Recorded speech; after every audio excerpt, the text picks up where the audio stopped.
Buongiorno and welcome back to the Italian Formulas. My name is Inga and I am your Italian coach for all things Italian.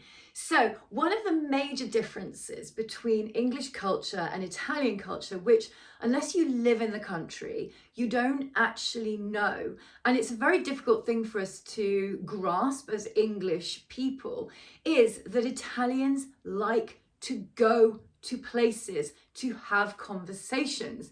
Now, what I'm talking about is you don't ring the bank manager, you go to see the bank manager.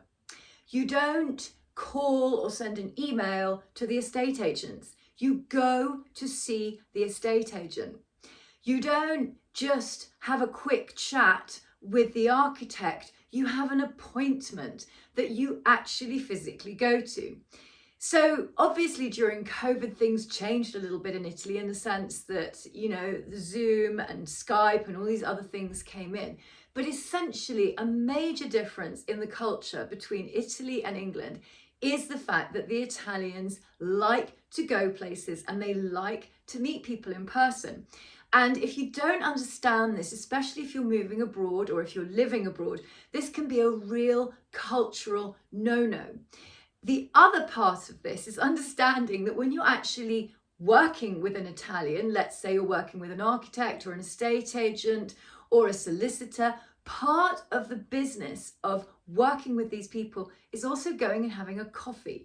Now, this may sound really bizarre to an English person, but going out to prendere un caffè is so much more than simply going and having a coffee. You're not actually going out to have a coffee because you want a coffee. You're going out to prendere un caffè to seal the deal, sort of make things right, finish things off, or just take a pause in the business that you are working in.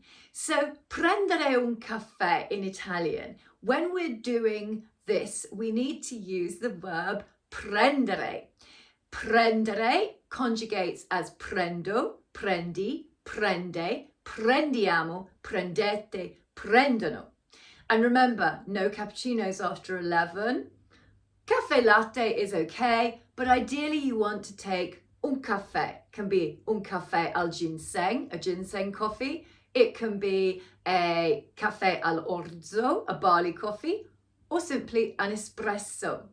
But the important thing is that to understand that this is a moment which is sacred within the Italian culture and also sacred when you are doing business, having transactions, negotiating. Il caffè is a very important aspect, as is actually physically going and spending time with the person that you want to speak to.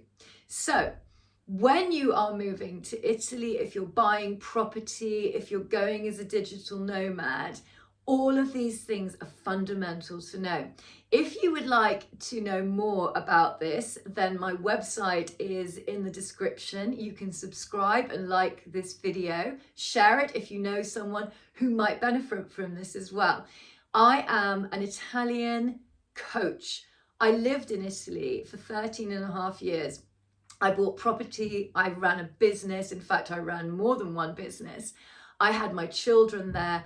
I dealt with all of these things. And so I have a really deep understanding of how the Italian culture works as well as the language. So if you're looking for help with any of these aspects, drop me a DM or contact me through my website, and we can have a 20-minute pre-call to see what I can do to help you if you are moving to Italy, buying property, or simply going to be there for a long period of time. Arrivederci, buona giornata.